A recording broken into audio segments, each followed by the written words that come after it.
दोस्तों, successful investments के लिए आपको कोई भी फैंसी डिग्रीज, हाई आईक्यू या लक की जरूरत नहीं है और ना ही आपको प्रोफेशनल इन्वेस्टर होने की जरूरत है। आपको बस इन्वेस्टिंग की बेसिक नॉलेज, एक इन्वेस्टमेंट स्ट्रेटजी और अपने इमोशंस को कंट्रोल करना आना चाहिए। और यदि आप ये सब कर लेते हो तो आप बड़ी ही आसानी से स्टॉक मार्केट से अच्छा प्रॉफिट कमा सकते हो। ये बुक द इंटेलिजेंट इन्वेस्टर पढ़ने में तो थोड़ी सी बोरिंग है, लेकिन इसे इन्वेस्टिंग की दुनिया का भागवत गीता कहा जाता है। अब गाइज यहाँ पे मैं कोई कंपैरिजन नहीं कर रहा, बस ये कह रहा हूँ कि जिस प्रकार एक अच्छा इंसान बनने के लिए श्रीमद् भागवत गीता पढ़ने को कहा जाता है, उसी प्रकार एक अच्छा इन्वेस्टर बनने के लिए द इंटेलिजेंट इन्वेस्टर बुक पढ़ने को कहा जाता है। हर कोई इसे इन्वेस्टिंग पर लिखी गई आज तक का बेस्ट बुक मानता है, क्योंकि इसमें इन्वेस्टिंग के कई सारे टाइमलेस विजडम्स दिए हुए हैं। वॉरेन बफेट, जो कि फिलहाल दुनिया के 5वें सबसे अमीर आदमी हैं, उन्होंने अपनी पूरी वेल्थ सिर्फ इन्वेस्टिंग के नॉलेज से ही कमाया है। और द इंटेलिजेंट इन्वेस्टर बुक 1949 में लिखी गई थी वॉरेन बफेट के गुरु बेंजामिन ग्राहम के द्वारा।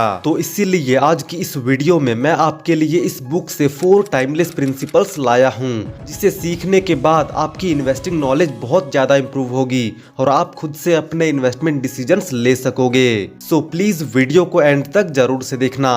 तो गाइज, इस बुक का सबसे पहला कॉन्सेप्ट है इन्वेस्टिंग वर्सेस स्पेक्यूलेटिंग। दोस्तों, मैक्सिमम लोग स्टॉक मार्केट में बस स्पेक्यूलेशन करते हैं, यानी कि आलतू फालतू सा लॉजिक लगाकर बस तुक्का मारते हैं। जब भी कोई इंसान स्टॉक्स खरीदता है तो हम उसे फॉरेन इन्वेस्टर का दर्जा दे देते हैं, चाहे भले ही उसने इन्वेस्टमेंट से पहले कोई रिसर्च की हो या नहीं। और इस कारण से ये होता है कि जब वो तुक्का मार के थोड़े बहुत प्रॉफिट्स कमाते हैं तो वो और ज्यादा पैसे लगाते हैं, और तब तक लगाते हैं जब तक कि वो सबक ना सीख ले, यानी कि अपना कोई बड़ा लॉस ना करवा ले। लेकिन दोस्तों, यदि आप स्पेक्यूलेटिंग करने की बजाय, यानी कि तुक्का मारने की बजाय रियल इन्वेस्टिंग करोगे तो आपको लॉस होने के चांसेस ऑलमोस्ट 0 हैं, जो कि इस वीडियो के एंड होने तक आपको खुद ही समझ आ जाएगा। बेंजामिन ग्राहम के हिसाब से रियल इन्वेस्टिंग का मतलब होता है an investment operation upon through analysis promises safety of principal and an adequate return. Operations not meeting any of this criteria are speculation. तो गाइस, इस स्टेटमेंट में 3 चीजें ध्यान देने वाली है।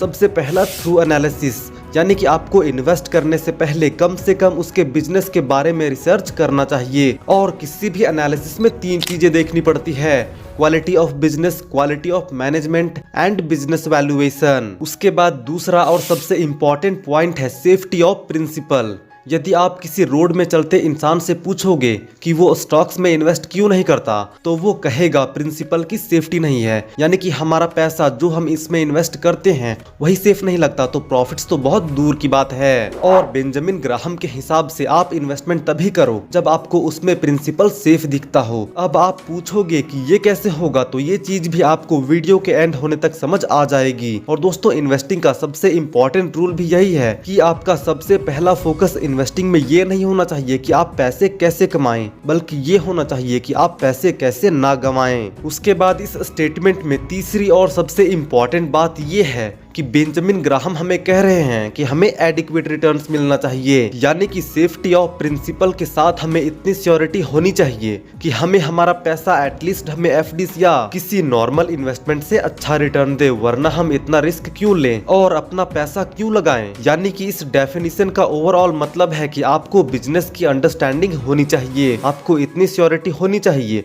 कि आपका पैसा सेफ है, प्लस आपको ये भी पता होना चाहिए कि आपको अपना रिटर्न कब और कितना मिलेगा। Otherwise operations not meeting any of these requirements are speculation. Benjamin Graham कहते हैं कि यदि आपको तुक्का मारना ही है तो उसके लिए आपको एक सेपरेट अकाउंट बनाना चाहिए, उसमें एक फंड एलोकेट कर दो 10%, यानी कि आपका जो भी इन्वेस्टमेंट बजट है उसमें से 10% पैसा स्पेक्यूलेट करोगे, बाकी 90% से रियल इन्वेस्टिंग करोगे।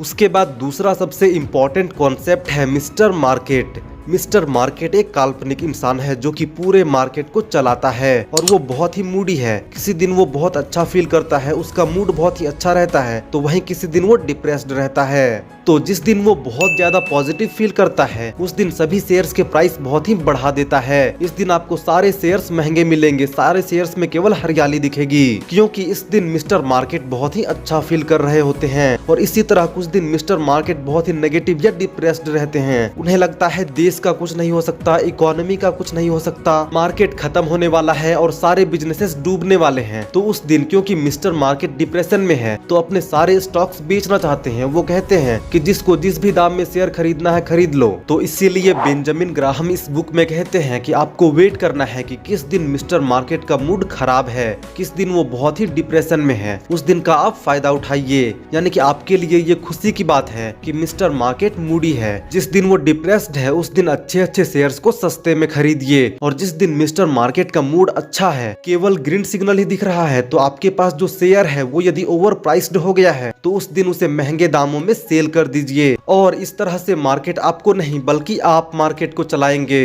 लेकिन प्रॉब्लम तब आती है जब हम अपना मूड भी मिस्टर मार्केट के हिसाब से चलाते हैं। यदि मार्केट नेगेटिव में है, डिप्रेस्ड है, सारे स्टॉक्स के प्राइसेस रेड में है, तो हम भी डरने लगते हैं, हमारा मूड भी नेगेटिव हो जाता है, हम भी उस गिरे हुए मार्केट में शेयर्स बेचने लगते हैं। तो यदि आप भी मिस्टर मार्केट के मूड के हिसाब से अपना मूड तय करेंगे तो हमेशा लॉस में रहेंगे, और यदि मिस्टर मार्केट के अपोजिट अपना मूड रखेंगे तो बहुत ज्यादा फायदा हो सकता है। और ये एक सिंपल सी चीज इस बुक का सबसे इम्पोर्टेंट पॉइंट है। तो इसीलिए इस बुक से कोई भी चीज याद रखो या ना रखो, मिस्टर मार्केट का कॉन्सेप्ट हमेशा याद रखना। उसके बाद तीसरा सबसे इम्पोर्टेंट कॉन्सेप्ट है मार्जिन ऑफ सेफ्टी। अब दोस्तों मान के चलो कि आप एक सिविल इंजीनियर हो और सरकार ने आपको एक काम दिया है कि आपको एक ऐसा ब्रिज बनाना है जिसके ऊपर से एक साथ 10 ऐसे ट्रक आर पार हो सके जिनका वजन 1000 किलो है। यानी कि एक 1000 किलो के 10 ट्रक उस पुल से गुजरा करेंगे।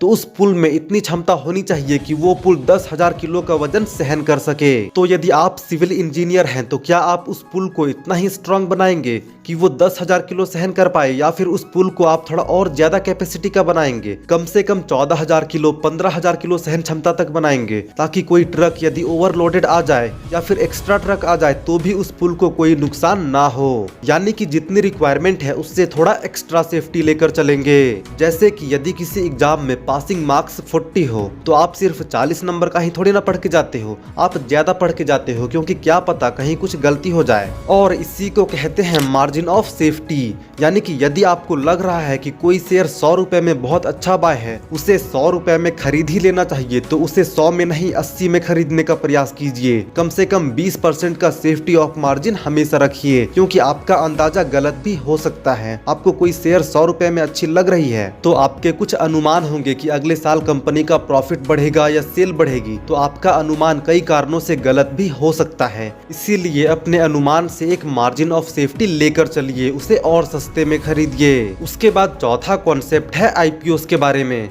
हम लोगों को लगता है नई कंपनी आ रही है आईपीओ लेके तो बहुत अच्छी है, इसका फ्यूचर बहुत अच्छा होगा। तो इस पे बेंजामिन ग्राहम कहते हैं कि आईपीओ में इन्वेस्ट करने से पहले ध्यान रखिए कि आपको आईपीओ कौन बेच रहा है। जब आप नॉर्मली शेयर मार्केट में एनएसई या बीएसई स्टॉक एक्सचेंज से शेयर खरीदते हैं तो आपको कौन बेच रहा होता है? कोई आपके और हमारे जैसा ही कोई कॉमन इन्वेस्टर अपना शेयर बेच रहा होता है, जिसका प्राइस वो खुद डिसाइड नहीं करता। जहाँ चांसेस होते हैं कि आपको शेयर अंडर वैल्यूड मिले, लेकिन जब कंपनी खुद अपना शेयर बेच रही है मर्चेंट बैंकर्स के साथ मिलके, तो 0% चांस होता है कि आपको आईपीओ के टाइम शेयर अंडर वैल्यूड मिले। क्योंकि यदि किसी कंपनी का ओनर खुद से अपना प्राइस डिसाइड करके शेयर बेच रहा है तो गारंटीड है कि उसे महंगे में ही बेचेगा। ये एक सिंपल सा लॉजिक है। तो जहां स्टॉक मार्केट आपको मौका देता है किसी भी शेयर को सस्ता खरीदने का, तो वहीं आईपीओ एक तरह से गारंटीड रहता है कि आप शेयर को महंगे में ही खरीदोगे। और वैसे भी जब 5000 कंपनीज ऑलरेडी स्टॉक मार्केट में लिस्टेड हैं, तो एक नए आईपीओ के पीछे क्यों भागना, जबकि स्टॉक मार्केट से आप शेयर को आसानी से खरीद सकते हो। सो गाइज, ये थे द इंटेलिजेंट इन्वेस्टर बुक से 4 टाइमलेस प्रिंसिपल्स, जो कि आपके इन्वेस्टिंग करियर में काफी सारे वैल्यूज ऐड कर सकते हैं। सो आई होप कि आप इस वीडियो का मैसेज समझ गए होंगे,